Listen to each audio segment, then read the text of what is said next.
Ya, minggu hari ini kita ibadah bersama lagi bersama Kak Peti Bolisalga dengan Kasih di Papa. Ya, sebelum kita mulai ibadah hari ini, kita mulai berdoa, kita lipat tangannya, tundukkan kepala, kasih dia memimpin doa. Mari kita bersatu dengan doa. Tuhan Yesus yang baik, terima kasih Tuhan untuk berkat-Mu, Kau masih memberikan kami kesehatan sampai pada pagi hari ini Tuhan kami masih dapat memuji memuliakan nama-Mu di rumah kami masing-masing. Tuhan, sebentar lagi kami akan memulai ibadah kami Tuhan, kiranya Kau hadir di tengah-tengah kami, Kau berkati ibadah kami Tuhan, kiranya Kau berkati. Terima kasih Bapa, yang doa kami hanya di dalam Yesus Kristus kami sudah berdoa. Amin. Oke adik-adik, kita mau bernyanyi. Sebelum kita bernyanyi, kakak tes dulu nih suaranya. Coba. Amin. Amin. Amin. Amin. Amin. Amin. Udah pada mati pasti harus semangat. Kita kita mau bernyanyi dari terbit matahari. Kita pakai gerakan ya Kak. Oke, gerakan. Sebelum kita pakai gerakan tentunya harus berdiri dong. Kita undang langit berdiri ke sini. Ayo. Pasukan Kristus siap. Sekali lagi, pasukan Kristus siap. Berdiri semuanya.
Kita berdoa. Puji syukur kami ucapkan kepada Tuhan atas penyertaan dan berkat-berkat yang Tuhan berikan kepada kami. Terima kasih Tuhan, karena Engkau masih memberikan kami napas kehidupan sampai saat ini, sehingga kami dapat memuji dan memuliakan Tuhan melalui ibadah kami hari ini. Bukalah Tuhan hati dan pikiran kami, sehingga kami dapat memahami firman Tuhan yang akan Engkau perdengarkan kepada kami pada hari ini. Dan ampunilah kami Tuhan atas segala dosa-dosa kami. Amin. Adik-adik sekolah minggu, nats khotbah kita pada hari ini tertulis dalam kitab 2 Raja-Raja 20 ayat 1 sampai dengan ayat 11. Saya akan bacakan firman Tuhan untuk kita. Pada hari-hari itu Hizkia jatuh sakit dan hampir mati. Lalu datanglah Nabi Yesaya bin Amos dan berkata kepadanya, "Beginilah firman Tuhan, sampaikanlah pesan terakhir kepada keluargamu, sebab engkau akan mati, tidak akan sembuh lagi." Lalu Hizkia memalingkan mukanya ke arah dinding dan ia berdoa kepada Tuhan, "Ah Tuhan, ingatlah kiranya bahwa aku telah hidup di hadapan-Mu dengan setia dan dengan tulus hati, dan bahwa aku telah melakukan apa yang baik di mata-Mu." Kemudian menangislah Hizkia dengan sangat. Tetapi Yesaya belum lagi keluar dari pelataran tengah. Tiba-tiba datanglah firman Tuhan kepadanya, "Baliklah dan katakanlah kepada Hizkia, raja umatku, beginilah firman Tuhan Allah Daud, bapa leluhurmu. Telah kudengar doamu dan telah kulihat air matamu. Sesungguhnya aku akan menyembuhkan engkau. Pada hari yang ketiga engkau akan pergi ke rumah Tuhan. Aku akan memperpanjang hidupmu 15 tahun lagi, dan aku akan melepaskan engkau dan kota ini dari tangan Raja Asyur. Aku akan memagari kota ini oleh karena aku dan oleh karena Daud hambaku." Kemudian berkatalah Yesaya, "Ambillah sebuah kue arah." Lalu orang mengambilnya dan ditaruh pada barah itu, maka sembuhlah ia. Sebelum itu Hizkia telah berkata kepada Yesaya, "Apakah yang akan menjadi tanda bahwa Tuhan akan menyembuhkan aku, dan bahwa aku akan pergi ke rumah Tuhan pada hari yang ketiga?" Yesaya menjawab, "Inilah yang akan menjadi tanda bagimu dari Tuhan, bahwa Tuhan akan melakukan apa yang telah dijanjikannya. Akan majukah bayang-bayang itu 10 tapak, atau akan mundur 10 tapak?" Hizkia berkata, "Itu perkara ringan bagi bayang-bayang itu, untuk memanjang 10 tapak. Sebaliknya, biarlah bayang-bayang itu mundur ke belakang 10 tapak." Lalu berserulah Nabi Yesaya kepada Tuhan, maka dibuatnyalah bayang-bayang itu mundur ke belakang 10 tapak, yang sudah dijalani bayang-bayang itu pada penunjuk matahari buatan Ahaz. Demikianlah firman Tuhan.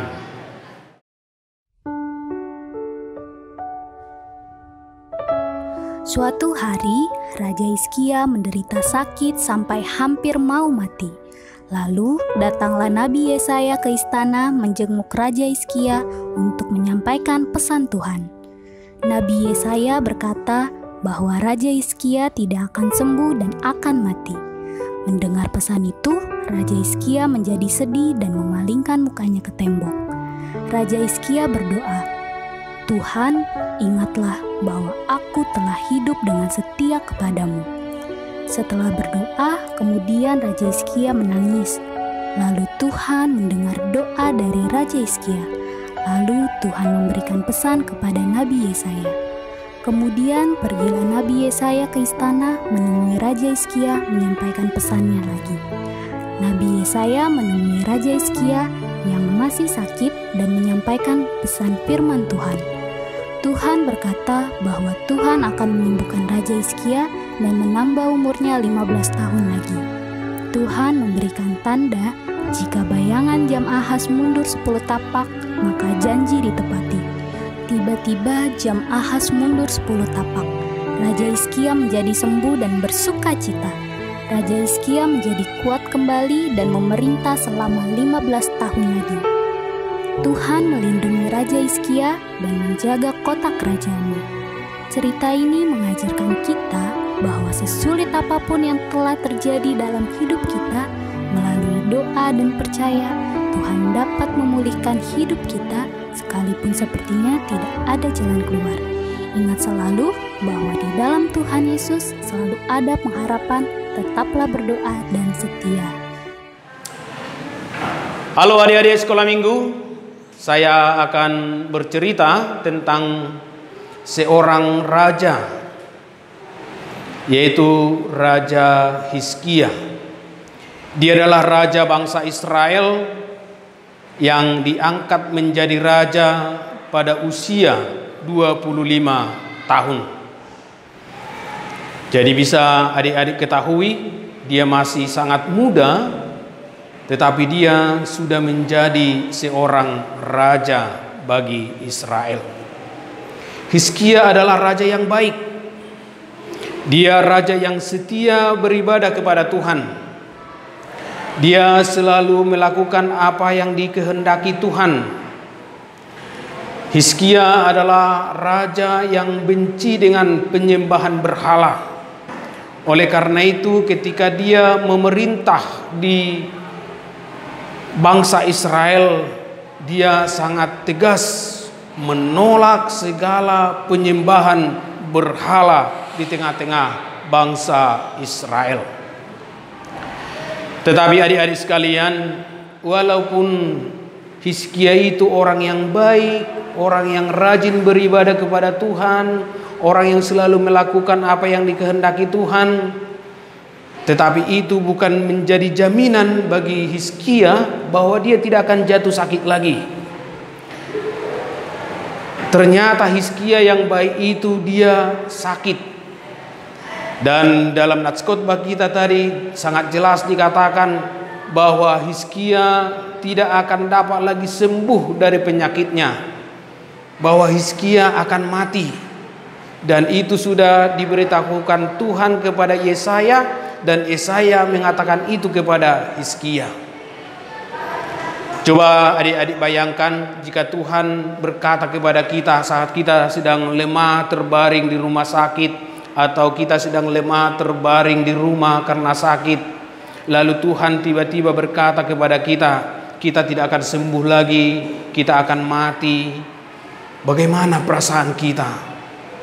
Tentu kita akan merasa sedih, apalagi kalau kita masih muda, kita ingin hidup lebih lama lagi. Nah, demikianlah Hizkia. Ketika Tuhan sudah memberitahukan bahwa dia tidak akan sembuh, dia akan mati, dia sangat sedih. Tetapi dalam kesedihannya itu dia tidak kehilangan pengharapannya. Tetapi dalam kesedihannya itu dia tidak kehilangan imannya. Lalu dia tahu hanya satu yang bisa menolongnya, yaitu Tuhan. Maka ia cepat-cepat berdoa kepada Tuhan, memohon kepada Tuhan supaya Tuhan menyembuhkannya, supaya Tuhan memberi dia kesempatan untuk hidup lagi. Dia sampai-sampai berurai air mata, berdoa, memohon kepada Tuhan supaya Tuhan menyembuhkannya dan memberi dia kesempatan untuk hidup lagi. Nah adik-adik, Tuhan itu baik. Tuhan itu mau mendengar permohonan orang-orang yang percaya, yang berpengharapan kepada Dia. Oleh karena itu Tuhan menjawab doa dan permohonan Hizkia. Tuhan berkata kepada Hizkia bahwa umurnya akan diperpanjang, sakitnya akan sembuh, dan dia diberi kesempatan untuk hidup 15 tahun lagi. Hizkia yang sebelumnya berurai air mata, dia menjadi orang yang bersuka cita. Dia bersuka cita karena Tuhan sudah mendengar permohonannya. Penyakitnya sembuh, umurnya diperpanjang 15 tahun lagi. Sama halnya adik-adik dengan kita. Kalau permohonan kita, doa-doa kita dijawab oleh Tuhan yang baik itu, pastilah kita bergembira, bersuka cita, dan mengucap syukur kepada Tuhan. Nah adik-adik, melalui nats khotbah ini kita dipanggil Tuhan yang pertama supaya kita selalu berdoa, memohon kepada Tuhan agar Tuhan selalu memberikan yang terbaik kepada kita. Di dalam doa-doa kita tidak salah adik-adik meminta supaya Tuhan memberi kita umur yang panjang. Itu tidak salah. Tetapi ketika kita berdoa kepada Tuhan supaya Tuhan menambahkan umur kita, kita diberi umur yang panjang, kita harus tahu untuk apa itu kita minta. Dan ketika Tuhan sudah menginginkan mengabulkan apa yang kita doakan, kita harus tahu dan berkomitmen kalau Tuhan mengabulkan permohonan kita, mengabulkan doa kita, bahwa kita akan melakukan yang baik di mata Tuhan, bahwa kita akan selalu setia kepada Tuhan, kita akan terus beriman dan berpengharapan kepada Dia. Ketika Hizkia meminta supaya dia sembuh dan dia diperpanjang umurnya, Hizkia bertekad umur yang diberikan Tuhan itu, hari-hari yang diberikan Tuhan itu kepadanya akan dia pakai untuk memuji dan memuliakan Tuhan. Jadi Hizkia tahu dengan jelas apa tujuan dia meminta supaya sakitnya sembuh dan umurnya diperpanjang oleh Tuhan. Yang kedua adik-adik yang bisa kita petik dari nats khotbah ini adalah janganlah kita berhenti berdoa sekalipun kita mengalami hal-hal yang sulit dalam hidup kita. Sekalipun kita menghadapi penderitaan, kesusahan, sakit dalam hidup kita, tentu kita bersedih, tetapi jangan sampai kita kehilangan iman kita, kehilangan pengharapan kita. Lihatlah seperti Hizkia. Dia sudah sakit, dia sedih, dia dikatakan tidak akan sembuh lagi, dia akan mati. Tetapi dia tetap beriman dan berpengharapan kepada Tuhan. Karena iman dan pengharapannya itulah yang mendorong Hizkia untuk berdoa kepada Tuhan. Jadi ketika kita menghadapi kesusahan, kesulitan, jangan kehilangan iman dan pengharapan kepada Tuhan. Kita harus tetap percaya Tuhan itu baik.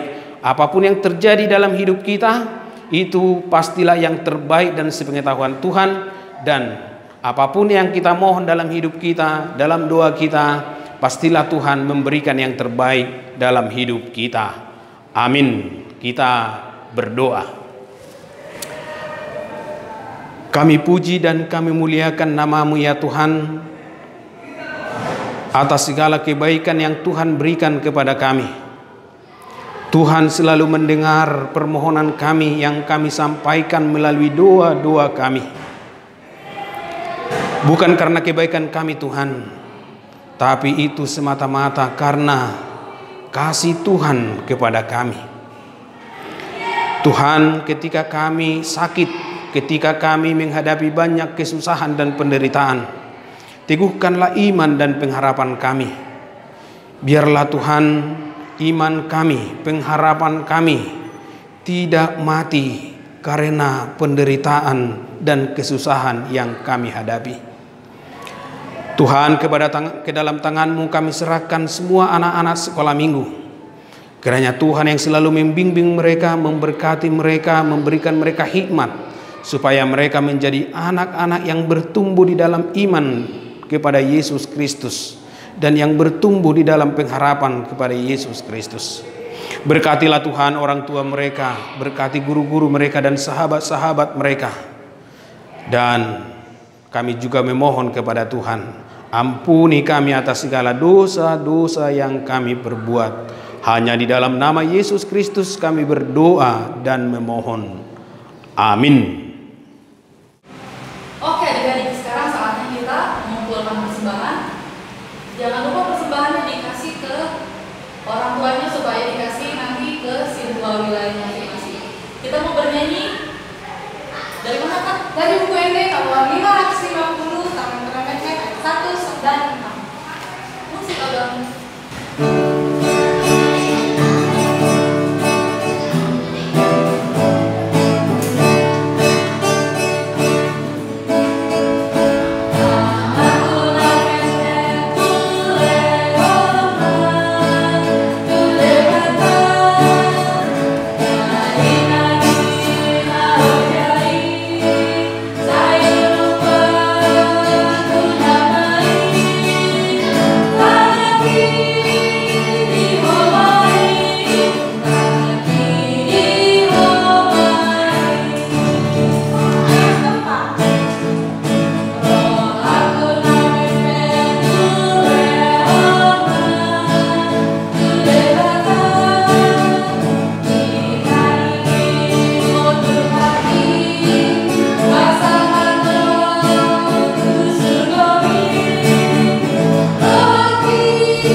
Adik-adik, kita tutup ibadah kita. Mari kita sama-sama mengucapkan doa Bapa kami.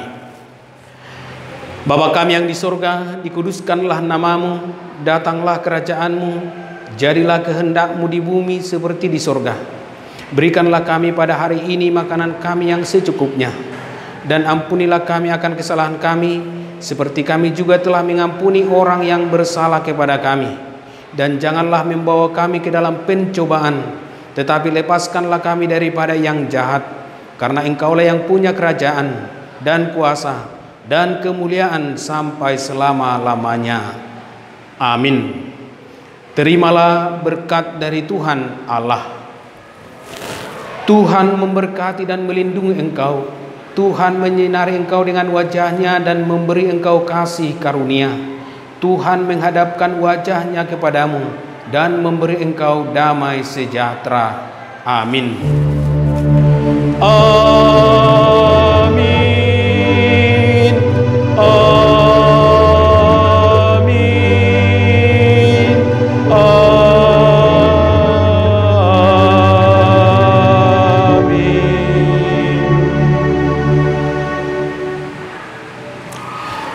Kepada seluruh adik-adik kami sekolah minggu, saya mengucapkan selamat beribadah, tetap semangat memuji Tuhan, semangat belajarnya. Terima kasih.